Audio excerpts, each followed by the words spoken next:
we need to know the difference between, I'm teaching this at a mental health conference next month, but bullying, conflict, and violence. Bullying or abuse, conflict, and violence are three separate things, and they need to be handled differently. And for the most part, we don't know how to tell the difference first and then what to do about it. This podcast is for informational and entertainment purposes only and is not a substitute for professional mental health advice, diagnosis, or treatment. Consult a qualified professional for your needs. Views expressed are those of the hosts and guests and not necessarily those of Meet Your Mental Helper Podcast LLC or its affiliates. We are not responsible for actions taken based on this content. Welcome to the Meet Your Mental Helper podcast. I'm Jim Weisbecker, the host. I'm also a licensed professional counselor in Arizona who loves to talk shop with colleagues. And when I do, I'm always amazed at how much knowledge they have. And I think to myself, they should have a podcast or they should be on a podcast. But they're not celebrities. They're counselors, therapists, psychologists, life coaches of all type who grind it out every day in our community to help us grow and to help us heal. Without further ado, let's meet today's mental helper. And welcome to this episode of Meet Your Mental Helper. Today we have a special guest, Chief Master Greg Moody, PhD. He's based in Arizona, consulting and teaching nationwide. Dr. Greg Moody began as an aerospace engineer before earning a master's in counseling and a PhD in education focused on special needs and gifted learners. His pioneering research proved martial arts reduces bullying and boosts self-esteem, marking the first controlled study of its kind. He's a successful entrepreneur, therapist, and author of 15 books, including 3 Amazon #1 bestsellers. He built 8 multi-million-dollar businesses and consults in education, business growth, and mental health. With 30-plus years in martial arts, Dr. Moody is an 8th degree black belt and chief master instructor, training everyone from 3-year-olds with special needs to adult champions. His expertise blends education, psychology, and leadership to empower students and professionals alike. Welcome, Dr. Moody, or as I know you, Chief Master Moody. Well, we've met each other more than a decade ago, so I guess we must have been 10 years old then or something, I think. I think I was 3, possibly. Yeah. Well, yeah. Thanks for the great introduction. I mean, my work career and what I do is kind of eclectic and strange. There's not a whole lot of engineers that go into counseling, and there's not a lot of people in that space going into martial arts. So it's I guess I get bored easily or something. There's some mental health problem I got to deal with all those things. But appreciate the really nice introduction. Well, you must have a lot of energy. That's what hit me as I went through your stuff. I said, how does he have that much energy? Yeah, I don't know if it's energy or insecurity that I'm not doing enough there. If we're going to talk about mental health issues for the mental health providers, but what's been really neat lately is I get to work with business owners and help them with the things that I've learned when I've built businesses and help them be successful. And then I've been doing therapy as well. I don't do that. That's not my full-time gig. I mean, I don't know if I guess I got a bunch of full-time gigs, but both of these things, it seems strange, the engineering, psychotherapy, and this martial arts work and business work, but they all kind of intertwine for me in my world because the engineering work helped me learn to build systems better. And that's something that when I help small businesses with, that's a big struggle for them. So, that was very valuable. The therapy work helps me in my work with kids and in martial arts because we really deal with in martial arts kids of at a higher percentage and adults too, at a higher percentage of developmental issues like autism, ADHD, and other things. And so there's a kind of wide variety. If you look at the general population or bell curve, we're getting people with some other challenges. We're not really an activity that people do because they're trying to be like a pro football player or a pro at something. It's more of for everybody. But people tend to come with us more when they have other challenges. One of those is bullying, and so the autism and bullying are two main research subjects that I spent a lot of time with. And it turns out there's a lot higher percentage in the general population and that come to martial arts. So all the therapy works help me with the martial arts work, and the martial arts work massively helps me with my therapy work. Most of my therapy works with couples and with adult men, kind of our age, and but they're dealing with some of the same issues that I've been working with martial arts people for many years. Hmm. So when you mention autism, um, autistic children are targets. Definitely targets because of their response. Their response is different, maybe, than what other kids are used to, and I know the autistic clients I've had more as adults, but their foundation was being bullying. Their years of school was had a lot of trauma in it, a lot of bullying and that type of thing. Well, and especially if you're working with our age population or 30 and up, because it's one of the controversies in the autism field, and I just talked to somebody about this the other day, is why the prevalence has gone up. Autism Speaks, a group that works with kids with autism. When I started working with them about a decade ago, it was one in about 100 kids were diagnosed with autism. Now it's one in 44. Wow. And this argument in the world, and I'm not a fan of, hopefully, I don't know if any of your listeners are thinking that vaccines have a relationship with autism, but all the research and all my research work confirms that that's not really the case. At least that's my assessment of all the research and data. But yet people think that it's some environmental cause that's increasing the prevalence of autism. I think, to your point that you were making before, why were kids or adults now that had autism bullied or in not good relationships or have challenged with their parents even when they were young, is because it wasn't diagnosed very well earlier. So I believe the change in the prevalence is really about awareness and diagnosis. um, to support that, I don't know if you had heard of the Korean study that they did. It was a very big study, and they were trying to determine autism prevalence, and instead Hmm. of them just counting up how many people were diagnosed with autism, well, they realize not everybody's getting diagnosed. So the Korean study, about 10,000 samples, so a large sample, took kids that were exhibiting any kind of various challenge developmentally, and then they did autism screenings for all of them. And what they determined was it was about 3.8%. I think I've got that number right. About 3.8% of kids, which is right in line with the 1 in 44, and maybe even a little bit a little bit Hmm. more. So we have a lot of people that historically the ability for us to diagnose and recognize autism, particularly primary care physicians, often they don't know anything about this stuff. So back to circle around to what you said, when we get adults with autism, they had, unless it was super severe and they weren't functional. For high functioning adults now, but were high functioning autistic kids when they were young, they wouldn't get diagnosed. So they're not getting Hmm. any help, not getting special work. And I'm passionate about this. My son was diagnosed with autism when he was 2.5, and he couldn't speak Okay. at all until he was about 4.5. We make the joke that his first words were "hiya" because he was doing martial arts. I started him in Hmm. martial arts when he was 3, because I didn't want to be a hypocrite. We have lots of people starting with kids with challenges when they're young, and I always say that's really good for them. And I didn't want to be the parent that I was scared to have him do, the Yeah. activity, because I thought maybe he wouldn't enjoy it. It turned out it was one of the best things he ever did. But we know that early intervention, and I believe martial arts is a really good one, but early intervention with kids with autism is really critical, especially in a 3 to 10-year-old. But imagine your clients that didn't get any intervention, Right. you know, Right. and their parents didn't know. They're just yelling at the kids because they're not listening the way they expect them, or they're yelling at them because they maybe get punished. Hmm.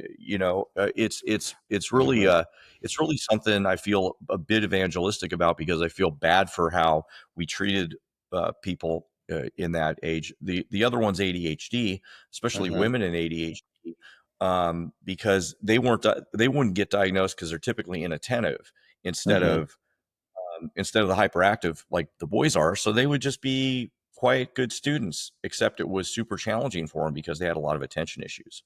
So those are two big things. I kind of went off on a little bit of a No, tangent for you, but you're good. yeah. How so for let's go back to autism for a moment. You get a young kid into martial arts who has autism. And of course it is a spectrum, so it varies as to the severity of it. But what is it that they respond to with martial arts?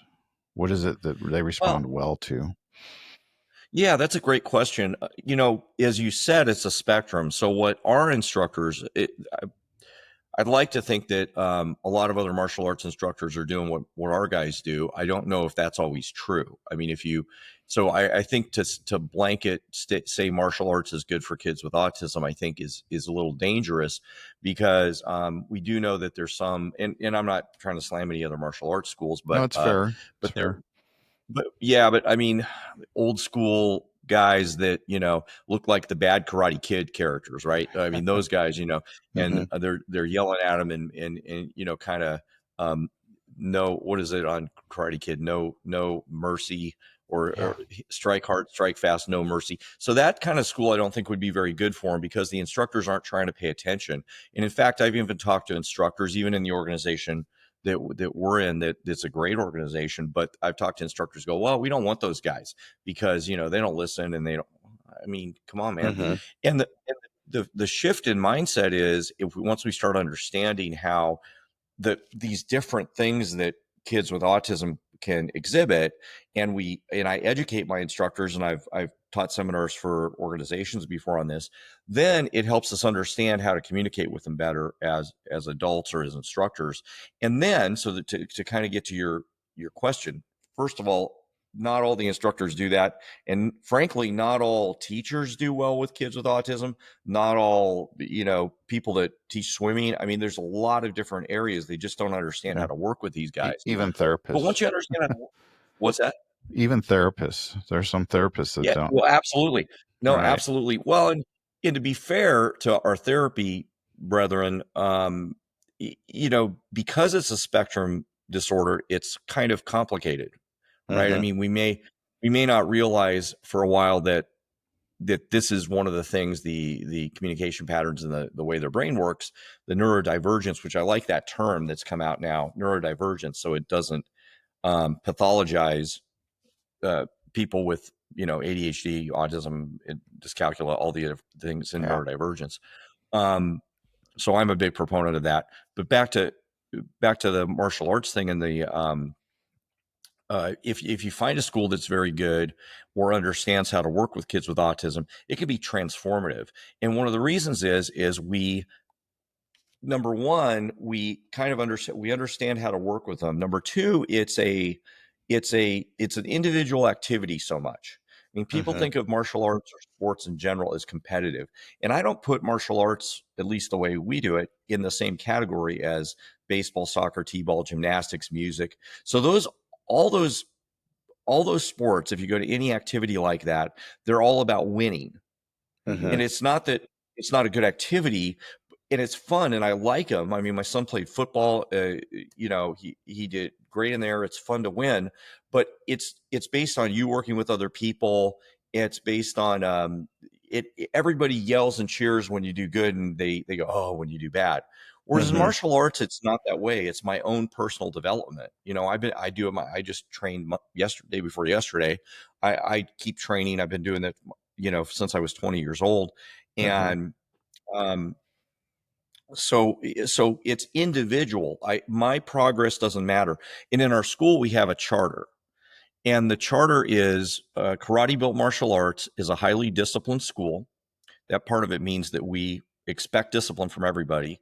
Sure. And we measure our results based not on who we exclude, but on students' constant growth to from the beginning to black belt and beyond. So that second line, I stole it from ASU actually because they have a similar charter, but Hmm. it's we don't measure our results based on who we exclude. We measure it based on constant growth. So if a child comes in and he's high or low functioning, really talented, not so talented, we're trying to move them from here to here regardless of whether they started out here, we still want to push them. But if a kid is having challenges, our instructors understand how to push them the way that they can handle it. So Mm-hmm. we're expecting a lot out of them, but we're also expecting appropriate amount out of them.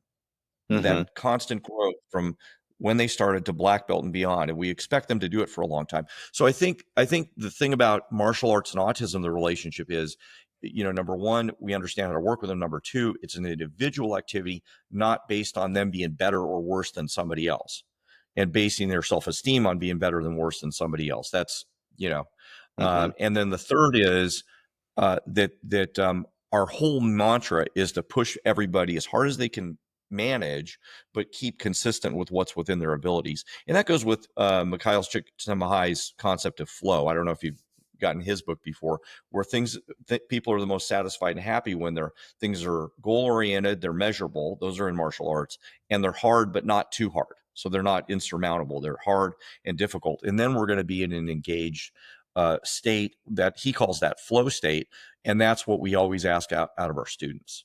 And not to get on too much of a tangent, I know you asked the question, but what I compare these other That's great. activities to, is we have an idea that, number one level of success for kids has got to be their parents, their parents and how they interact with their parents. Number two, they do need school. I mean, they need to learn how to function in society, and school's that connection.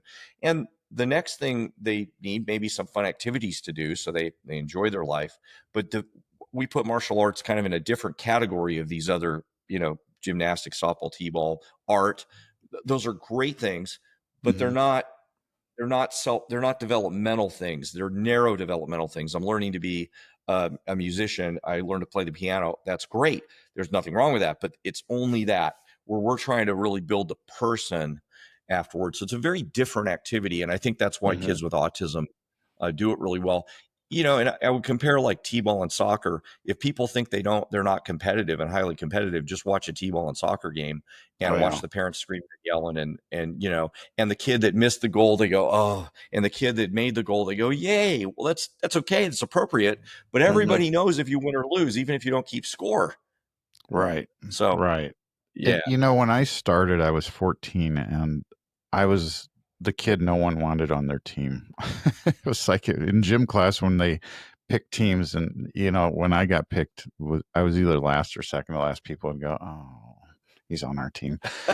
But but I remember playing little league baseball, and you get you have practice and you get so many swings, and then it's like, okay, next person. And when I started martial arts, you're just doing something repetitive till you get it. Like if I don't have my kick right, the instructors would say, "Keep going, bend your knee a little, pivot a little more." It wasn't like, Uh-huh. "Okay, your turn's over, go." Yeah. Yeah. And that was Yeah. really an epiphany for me. And lo and behold, I wasn't really as bad as I thought Yeah. athletically. It's funny you say that. My mentor for my PhD was a guy named Sandy Cohen. He's passed away, unfortunately, but he was a brilliant guy. He ran ASU's academic precocity program, and I met him there when I was in eighth grade. Oh wow. So I knew him for a long time, and he was like his expertise was gifted ed. And what he said to me one time is, "Well, we're really trying to deal with gifted ed, not just academically, but artistic and athletically." And I thought that was, for one thing, innovative, because usually when it's universities, they think of academics as Hmm. where they're measuring somebody as gifted. But what I also thought about that is, imagine the development of a kid that, he's academically talented, he's average, not bad, but average in the other areas. Well, where is all his emphasis and energy going to go? So it's going to go into this academic space. And maybe, then they don't think they're good at sports. They don't think they're good at art. They don't think they're good in these other areas. When really what we did was, we didn't do what I talked about before, is try to push them for constant growth in all these areas. Just like you said, you didn't know you were good. We just needed you didn't need to be guided along. Maybe, and I was the same way. Maybe we weren't as good athletically as the top guys on the football team or the top guys here, but we were guided on, we were still pushed a little bit, still still encouraged a little bit, and there was some activity. And if you hadn't stumbled upon that, you might have been right now, for one, not in good shape, or not feeling like you were capable in an area that may not have been your superstar area. If I'm a superstar in Mm-hmm. academics, maybe I ignore the other ones, and that's something I think is a shame. And that's one reason the uh, the work in martial arts is important, but also I think in therapy, we help people a lot try to, I hope therapists try to encourage people in a way that they can grow in all these other areas. As we get older, they always say go and exercise, but if we didn't, learn to do that when we were young and we were good at art or good at academics, maybe that wasn't something fun for us because it meant you're not good unless you're better than somebody else. For sure. And I ran into that back when I was teaching, but I run into to it now with people in therapy who compare themselves to other people.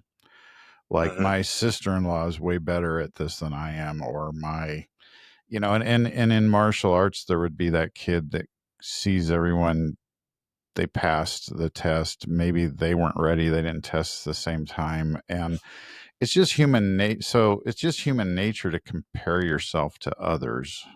How do you Sure. in martial arts, how do you deal with that? You've got even adults, they come in and gosh, look, that guy's really, he's got, heck, look how pretty his kick looks, or look, and Uh-huh. mine's still's not where I want it, or whatever.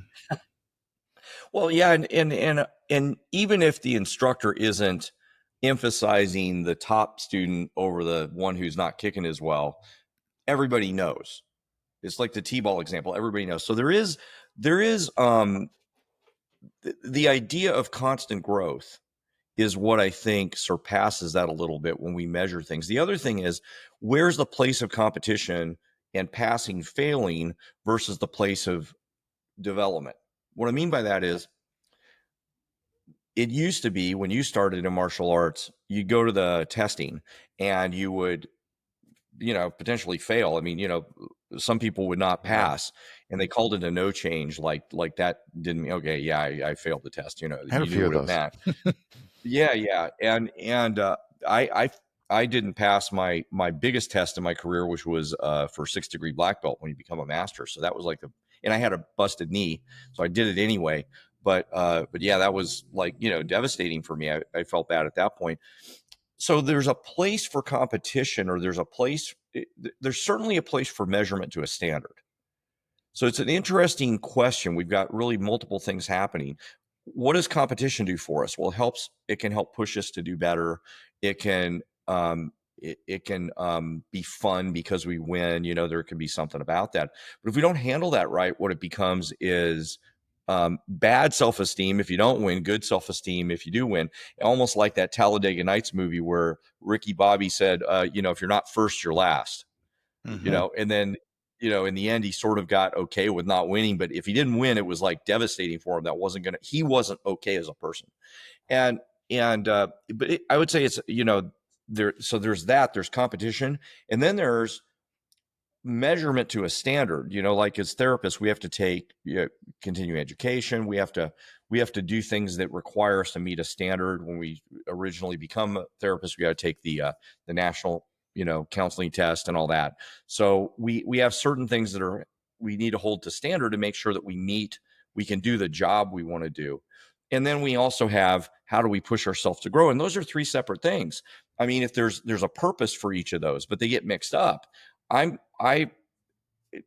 struggle with that myself, honestly. I mean, that's one of the reasons I probably got so many things on the list that we talked about, Mm-hmm. because I feel like I want to do better, and when I look out and go, well, I'm doing more than other people, it validates my self-esteem, but that's not really strong self-esteem. And so the way I teach self-esteem very specifically, there's two big things that we do, and I think it applies in therapy too, is I want to measure myself based on myself, which is, am I developing new skills, getting new experiences?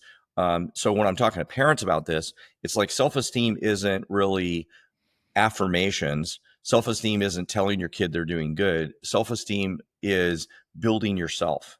So what's building yourself? It's getting more learning more skills, getting more talents, uh, having more experiences like travel. I just did a seminar on this with some students. Not travel, but that what parents, what can you do to help your kids learn more and grow more? And and I think that's a challenge now, because I sound like an old guy would complaining about young kids now, but Mhm. parents don't. When we were kids, we probably got jobs when we were 12 or 15 or something, or even Oh younger, yeah. at paper route or something.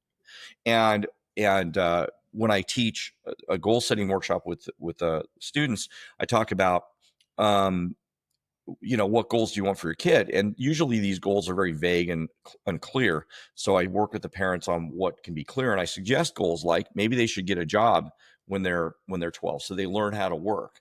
Mhm. And maybe one of my goals for my kid when he was 4, I did the same thing for him. He would buy his own car with his own money that he earned himself when he was Mhm. 16. And he did it.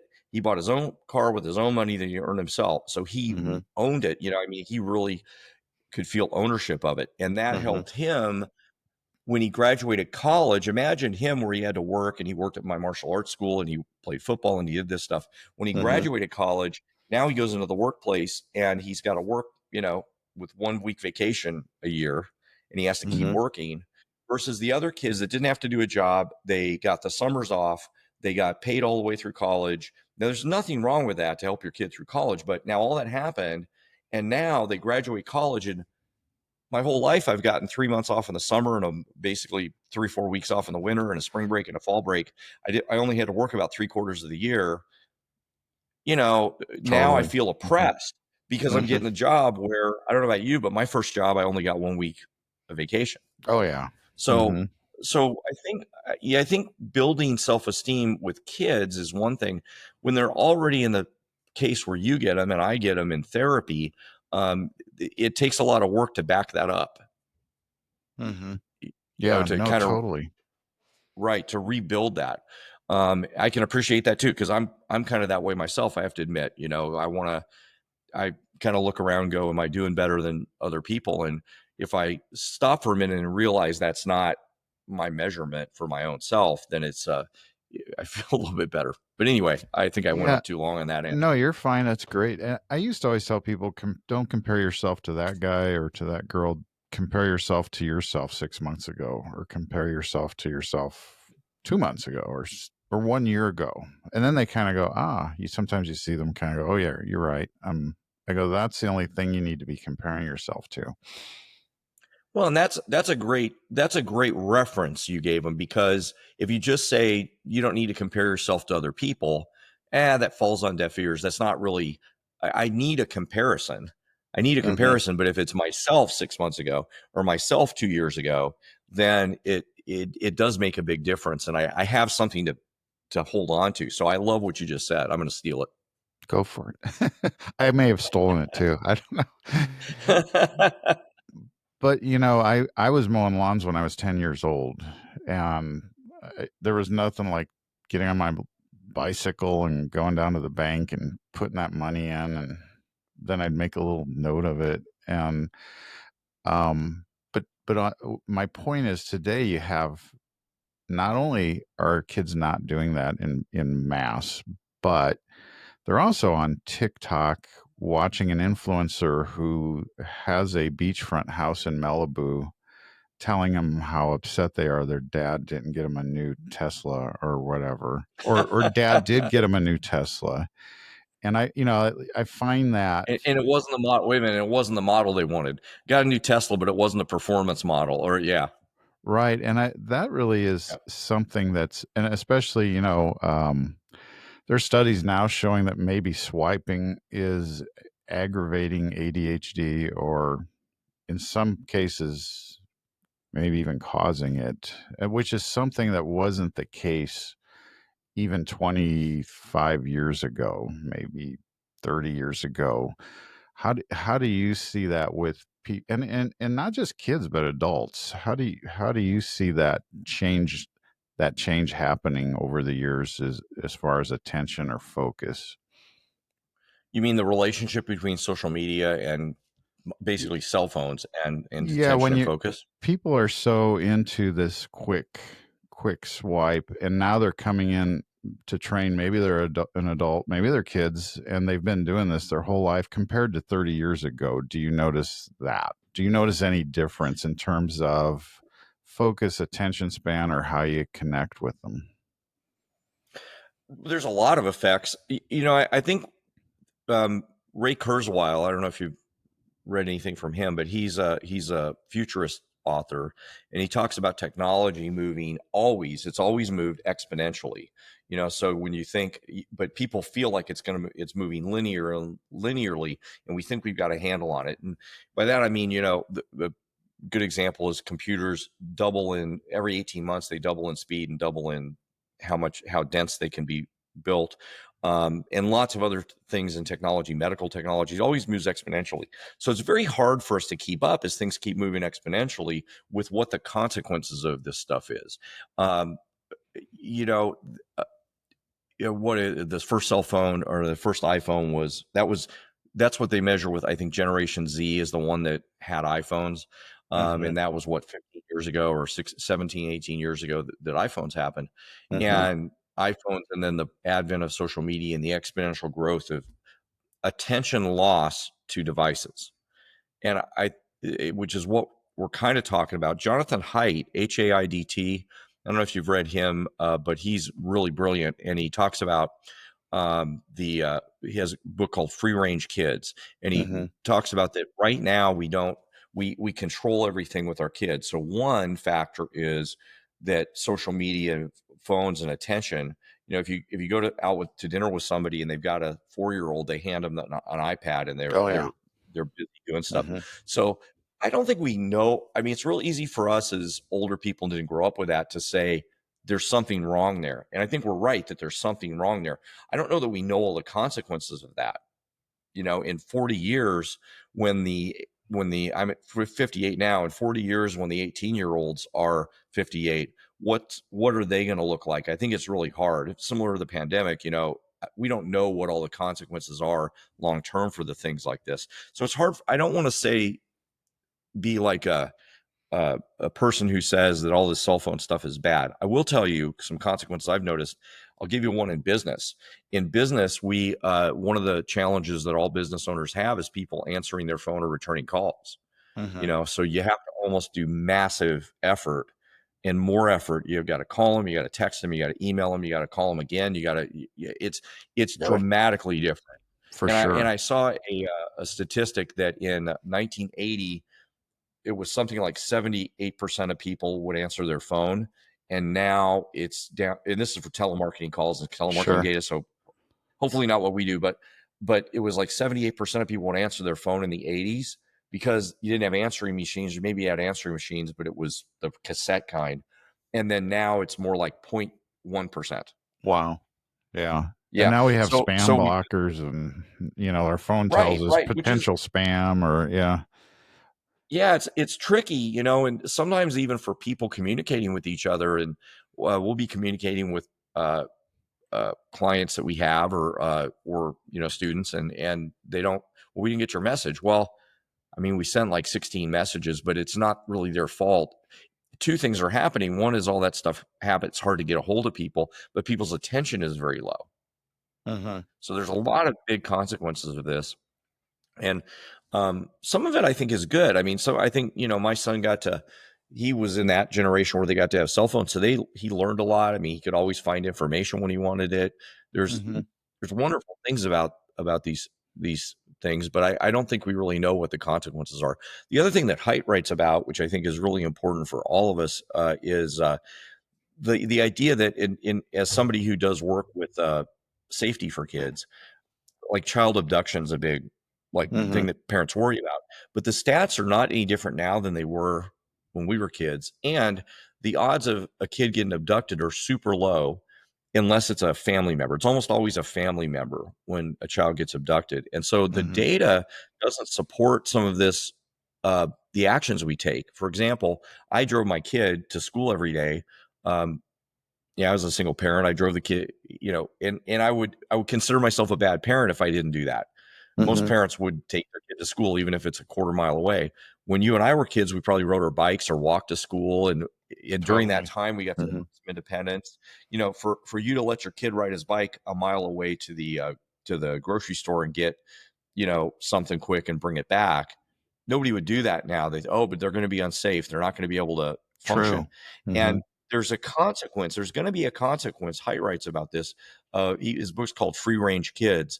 He writes about this, that we're not getting enough. We're not letting the kids have enough independence. We're not teaching them to grow. And this is a new phenomena. The 10,000 years of humanity before this, before the last 20 years or so, 30 years maybe, some recent time, that's how humans operated. The kids all had independence. They'd say, "Oh, Hmm. go out and do something and come home for dinner. Just make sure you're home for dinner." That's it. Totally. And Yeah. now we're tethered by technology, and we're restricting the kids' movements. I'm not saying let your kid walk to 6 miles to school, but it's a conundrum that I'm not sure we know the consequences of yet.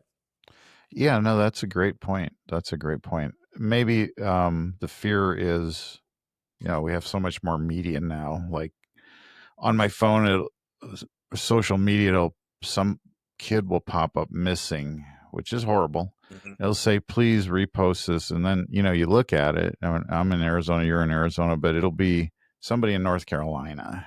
Mhm, But it mhm. feels so present because it's like, oh shit, and you don't know the story on it, what's going on, or, you know, Yeah. Well, but and I and think and you're maybe bringing up that, social media, which, yeah, I have a chart in my office, in my therapy office, about biases. And one of my favorite ones to pay attention to is uniqueness bias. So if something's really unique and unusual, people will notice it more. So if one research study indicates that, I don't know, social media is great, and 100, uh, that I'm generalizing. It's not a good example, but let's say that was the case, and then you had 1,000 research studies that were really peer reviewed and really thorough, and they said social media is bad. People are going to notice the one that's unique because it Hmm. says something unusual or unique. And if you understand this, then social media has an easy way to exacerbate that. Somebody posts something. Well, hey, Sure. uh, during the pandemic, there was all kinds of misinformation going out, and for whatever side of the political aisle people are on, some of it was pretty ridiculous. Hmm. And but the more ridiculous sometimes becomes the more believable. So it's a human tendency. It's a safety mechanism so that we don't get caught off guard. But it's a challenge when we have this access to information like we do. yeah. Just to pivot a little bit, you mentioned therapy helped you as an engineer, changed your life, and it's not just for when it's bad, but an investment in personal growth. I had my first counseling therapy half a lifetime ago when I was running a business for somebody and driving up there every day feeling nauseous. But Oh I was yeah. from that, grind it out, make the best of it. So I got some really good advice in therapy to get more balance in my life. And one of the things I did was go to a wine tasting event and met my wife there. So it really worked out well. Oh yeah. Yeah. Tell, You got a double bonus. yeah, tell me how that was an inspiration for you. You know, that's a great question. When I first went to therapy, like you, maybe I was having some challenges, and then that's kind of what for a lot of people, that's when they end up going to therapy. And but that wasn't that big a deal. It was more like, just for me, the personal growth. I always, eh, I always want to push myself. I don't know what that doesn't. I'm not trying to sound like I'm all great or anything. It's just like Yeah. it feels like if I'm not doing something more, then I'm not very satisfied. Hmm. So I felt like this was kind of revelatory, because I could talk to somebody, and it wasn't always just like, hey, well, it's not advice giving, but that there's some connection where they can understand where I'm coming from and then help with making decisions. And I think in a lot of ways we're alone in the rest of the non therapy world. When we're not doing therapy, even the people that love us, they have their own needs and wants and agendas and things. And that's no criticism of them. That's how it is. Our Mm-hmm. kids have their own needs and wants and agendas. And so therapy can be the place where you're the only one that matters for a little bit. Mm-hmm. And then if it's a good therapist, they're pushing, they're giving some pressure on what needs to happen next. One of my books is called Parent Action Plan Fear. It's one of my favorite ones that I've written because I wrote it with my therapy mentor Ryan Shade, who's in Scottsdale, and he's a great, very smart guy, getting his DSW, doctorate in social work. And what we did is I showed him the book that I wrote, and then he said, "Oh, well, here's some ideas." And then we ended up finishing it up together. But it's about, one of the concepts is, fear is our emotional reaction to a threat, and anxiety is our emotional reaction to the thought of a threat, or the idea of a threat. And Mm-hmm. when we came up with that and put this together, it really relates to like how both parents and us as individuals work with their kids. And we get this comment. It struck me that it happens all the time. Parents say to us, "Well, I don't want to push my kid." And Mm-hmm. there's this idea that, and kind of most people's reaction is, we got to push your kid in certain things, right? And Right. I struggle with that because there's you think about I don't know, I think about a 2-year-old in Russia that had some gymnastics talent, and then they make him work 20 hours a day to be an Olympic gymnast. That's pushing. Mm-hmm. But on the other hand, if you don't push your kid or don't do something so their kid grows, the kid never learns these things, like in therapy, like what we are talking about to do in therapy. And so the concept that we came up with, or the idea was, parents' job isn't to push their kid. Parents' job is to teach the kids to push themselves. So that changes the context of this. And I think it applies to therapy too. Therapist's job is to help them learn to push themselves and help guide them so that, as my mentor Ryan says, at first, maybe when they're not with us, there's like a little therapist guy on their shoulders telling, "Hey, do this or do that, or here's some better ideas there." But Mm-hmm. eventually you want to have that guy go away, and that you're doing that naturally on your own. So I think both of these things apply. I guess maybe I got off track on what you were saying, but therapy for me was that. Therapy for me was, I felt like I was growing, and then, man, I wanted to do that for other people. So I started doing Mm-hmm. my master's degree during my engineering work. In parallel, I was doing martial arts, and I originally ended up wanted to be a counseling psychologist, PhD in counseling psychology, and then do that. But martial arts kind of took over my business Mm-hmm. path, and then I ended up doing both. And you've had a lot of business paths. I know most of the things I've done in my life, I maybe this sounds simplistic, but I wouldn't have done them if it weren't for martial arts. I was um, introverted, kind of coming out of high school, and I ended up doing sales for 30 years, running a martial arts business for quite a few years, getting 2 master's degrees. And every time I can trace it back to, I guess I'd call it the grind I did in martial arts. It's something about that. What do you think about that? Because you're definitely have expanded into a lot of areas. Yeah, martial arts is kind of a good metaphor for life, because we're if we're doing it right, we're trying to continually grow. There's this continual growth idea. And the other thing that happens is, and you mentioned this about learning to kick and then you learn to do it better. Um, Having the experience, I remember I was doing this particular sequence of moves. You would remember it, the purple belt sparring segments, and they were very hard. Mm-hmm. And you had to do a big jump and spin around. And I'm like, "Oh man, this is hard."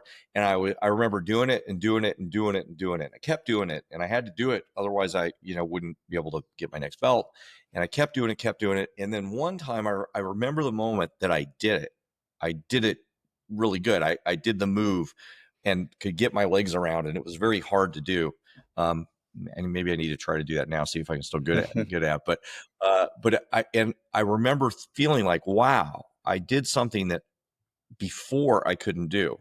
I did something that I could measure, that I could see that I wasn't able to do this physically, and now I can do it physically. And you get to notice that in martial arts a little bit more than other things, because let's say I'm playing tennis. Well, if I'm playing tennis, or let's say it's an academic thing, like I'm learning, math. I know Mhm. that I learned a math thing, or I know I learned a tennis thing, but most of what you do in those areas, you repeat. You just repeat, and you try to get a little bit better. The cool thing about what we do in martial arts is, I'm an 8th degree black belt. I learn brand new stuff now to get ready to test for 9th degree black belt. There's a continual growth because we're challenged at a higher level each time. So, I know that baseball players are continually trying to get better, but those are fine measurements. It's very hard to see your growth. Whereas in this other area, I can see my growth like all the time. I can see my growth happen, can see my growth happen. And that feels really good. And I feel like I can then do more in other areas. So getting into business, doing sales, doing the business consulting I'm doing now, uh, doing therapy, all those things are things where if I feel like maybe it's challenging, I've had lots of experience where I felt that same feeling, and now I got through it. So I don't, that feeling doesn't feel like I need to give up. That feeling feels like, oh, it's just another part of the process. It's part of the process to move forward. Maybe that sounds simplistic, but I think that really does matter in, if you're doing an activity long enough, that Mhm. you achieve more stuff. If I did martial arts for 6 weeks and quit, I don't think there'd be any effect. Wouldn't Right. matter. And I think that's where parents get caught up in. We set our goal at least for our kids to do it at least 5 years. Mhm. And for parents, they think, well, that's a long time. Well, it is if you're doing an activity that doesn't have any developmental growth. But if you do something that has a lot of value, that I'm going to learn that I can do better and better and better and better, then it's Mhm. really a minimum amount.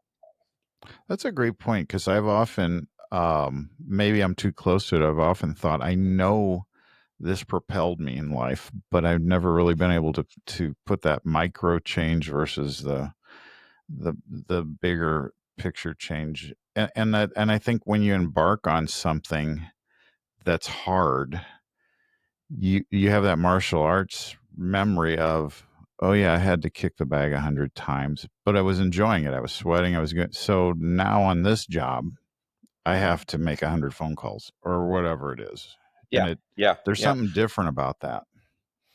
Well, or I wasn't enjoying. Maybe I wasn't enjoying kicking the bag 100 times because I was, really tired, or I had a bad day, or I had something. But at the end, I got better.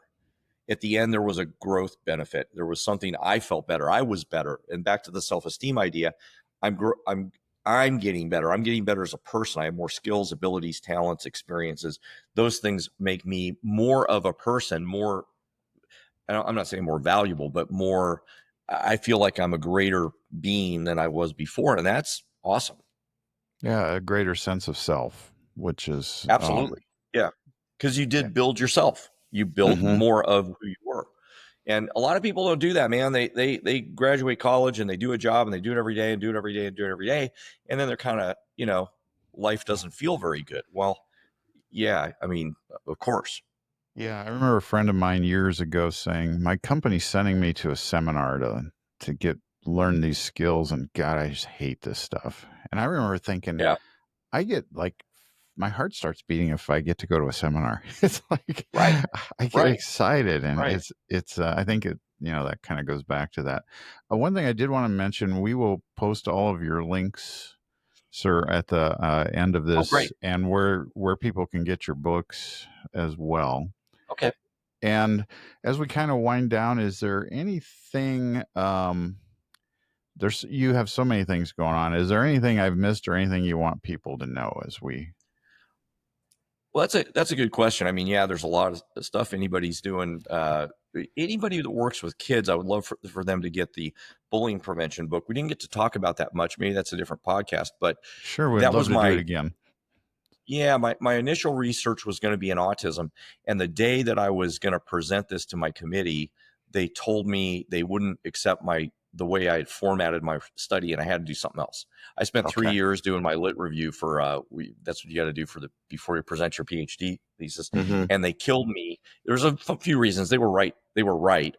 didn't do anything wrong, but it was a little devastating at the moment when they told me 3 years of research, because it was so I've done all that research in autism, and then I flipped and pivoted to bullying prevention.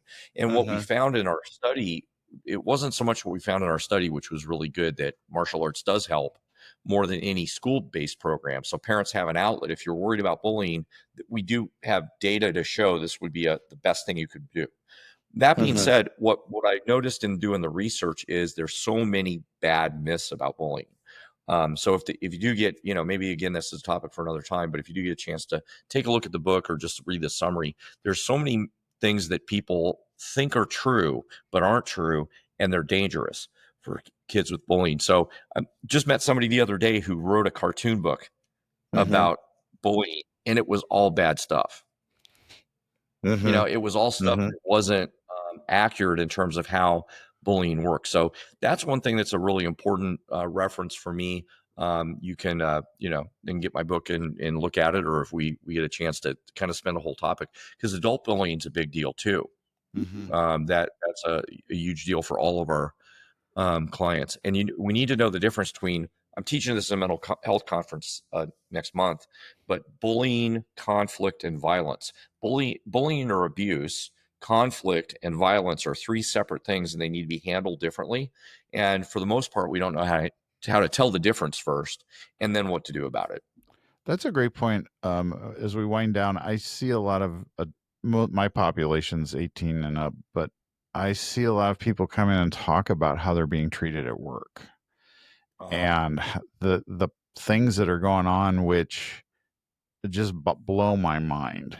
How they're reprimanded, how they're punished, and some of these are very highly functioning people that really these companies would be hurting if they lost them. But it's just it's mind-boggling, because I know, and maybe I'm living in the past, but back in the 80s there was all this how to implement this type of management. People have a say, the Japanese style, all these things were going on. And today it feels really like there's a lot of draconian management happening.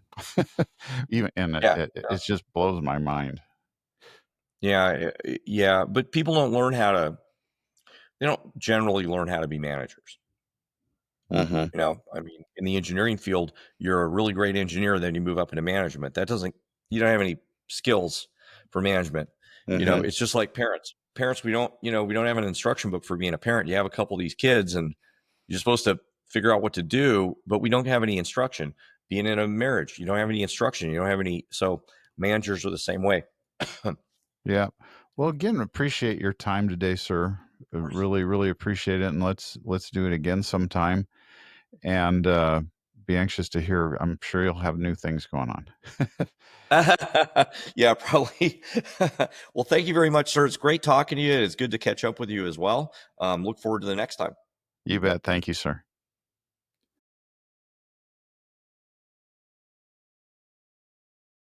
I hope you enjoyed that episode of Meet Your Mental Helper. I learned a lot. I hope you did too. If you'd like to learn more about our guest, you can find them on our guest directory at meetyourmentalhelper.com. You can find their social media links to follow them, and also ways to directly contact them. If you would like to be on the podcast, join our Meet Your Mental Helper network. And we have several memberships that support the work we do, that allow unknown experts to be seen. Look forward to hearing from you soon, and see you at our next podcast.